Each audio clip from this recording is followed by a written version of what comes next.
This is truly the saddest day of my life. Hello, welcome to my super secret channel, Mind for Story.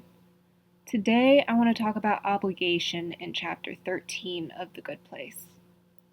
Quick reminder, I'm a story spoiler. If you haven't watched The Good Place through to the end, please don't watch my videos. I don't want to ruin anything for you.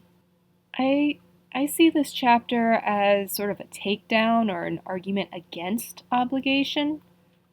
As I was looking through my notes, I was remembering a video I watched that had Brene Brown in it. And she was talking about how she has this spinning ring and she spins it when people ask her to do things that she doesn't want to do.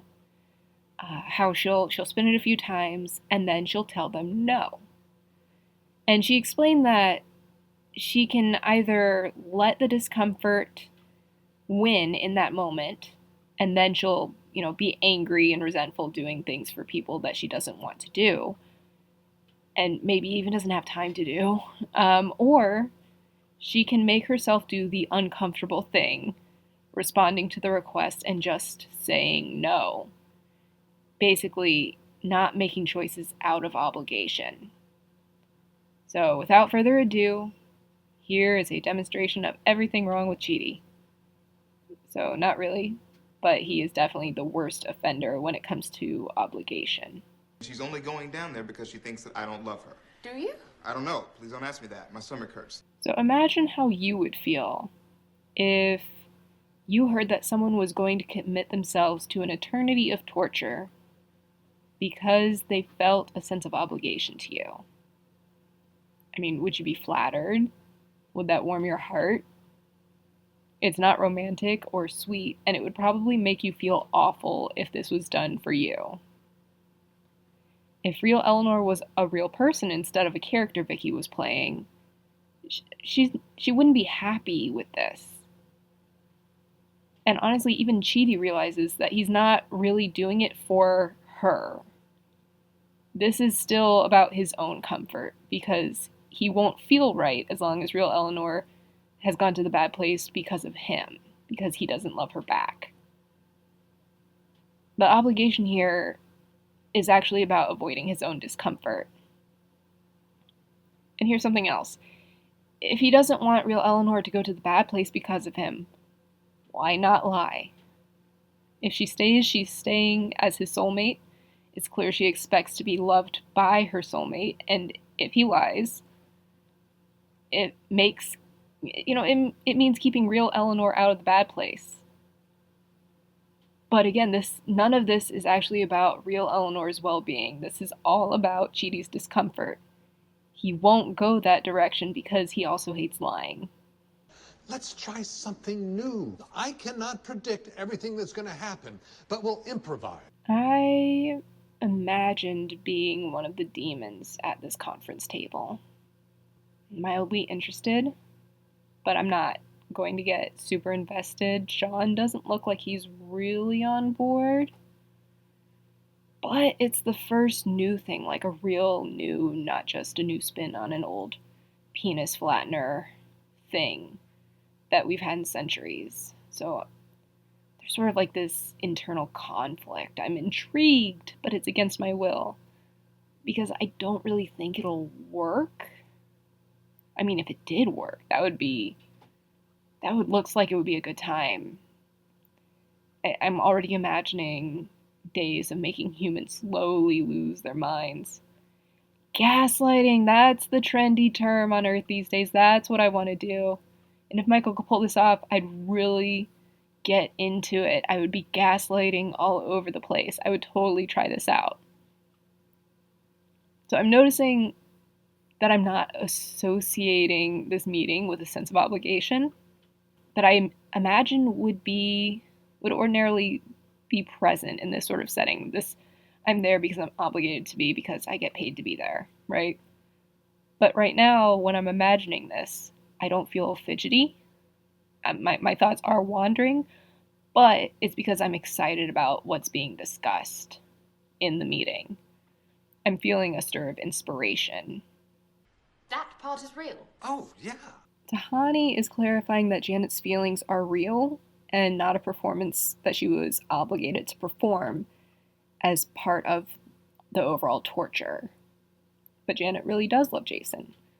But the way she says that part, it makes me think of stories with like really elaborate plans where people have their own part, or they have to confirm they understand the sequence of each part of the plan overall, the parts of the whole.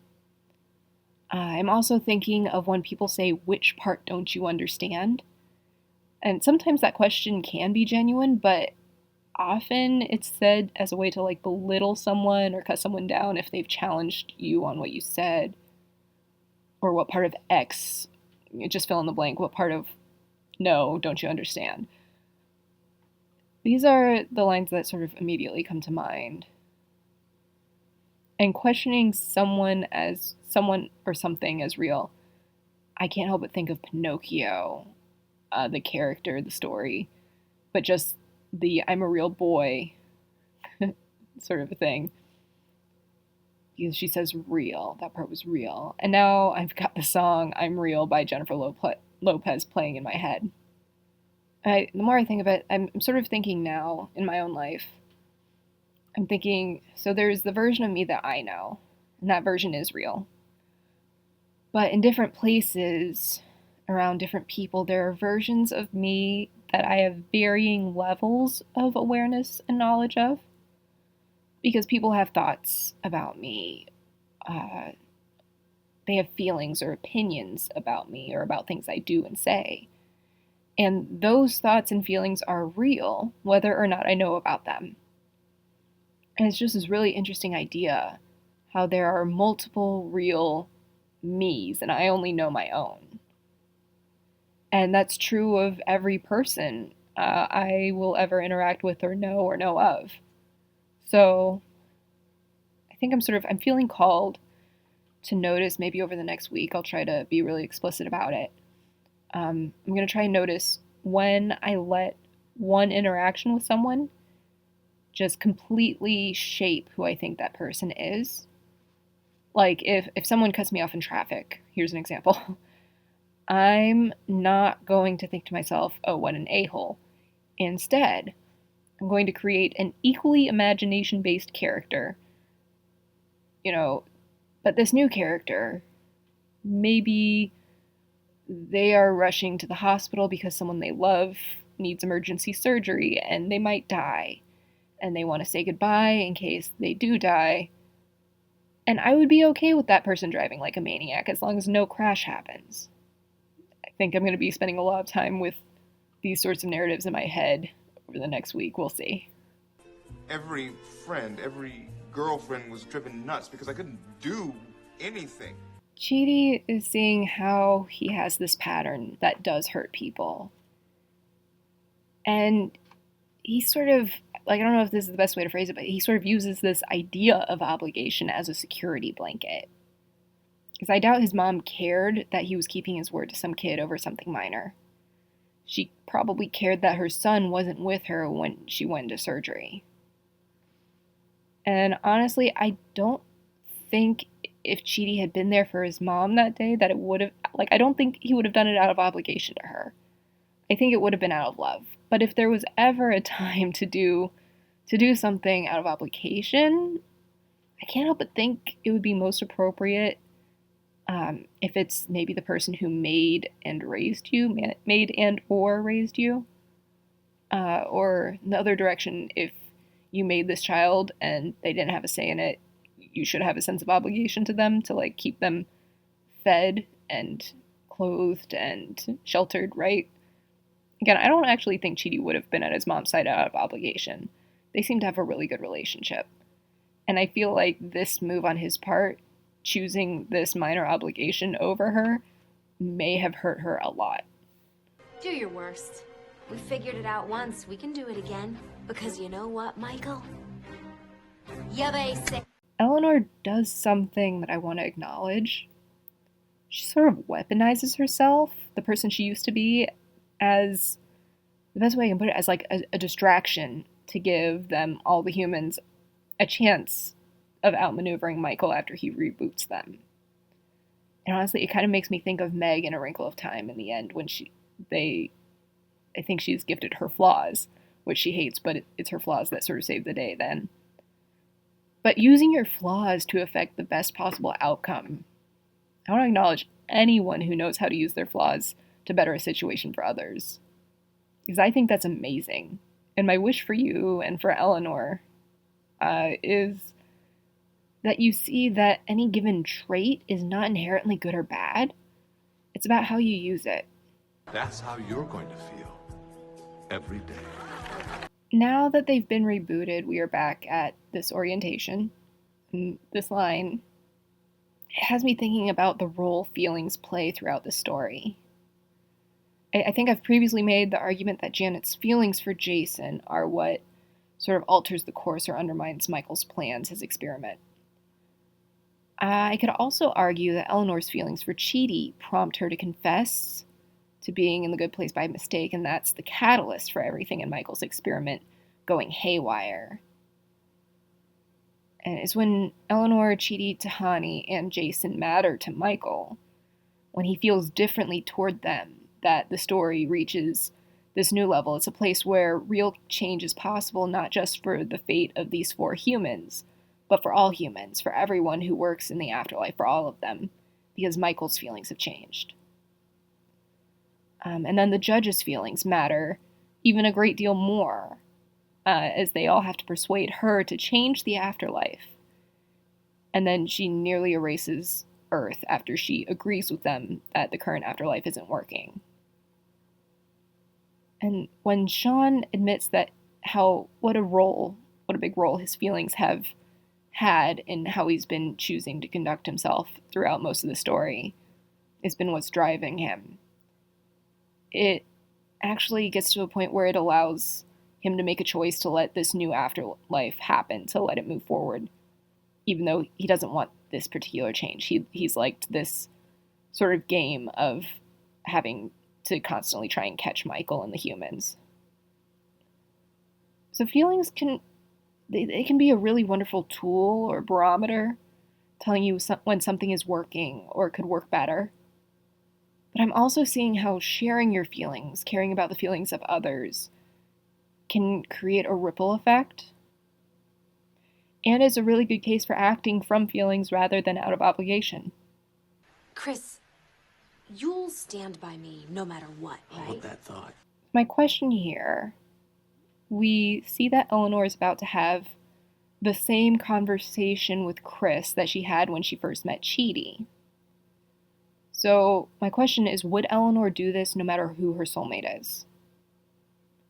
And I think the answer, as long as she's thinking that she's in the good place and she's surrounded by good people, then the answer is yes.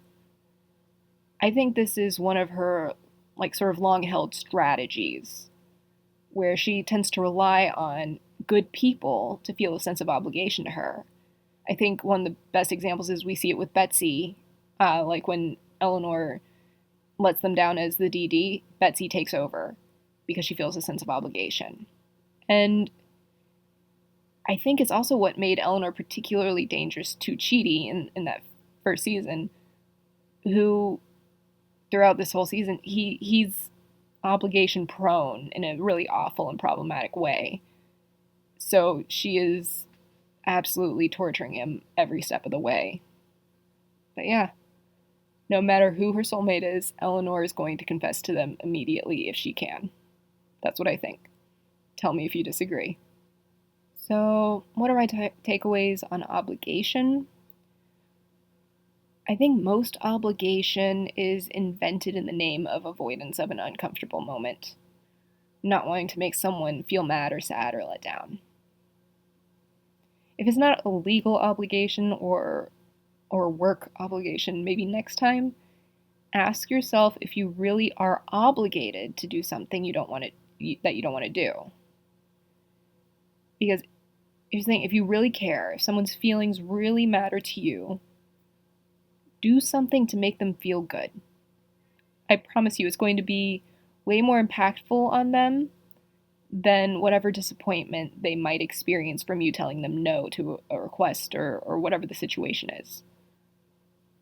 I think we should prioritize trying to proactively making one another feel positive feelings rather than avoiding inflicting minor negative ones.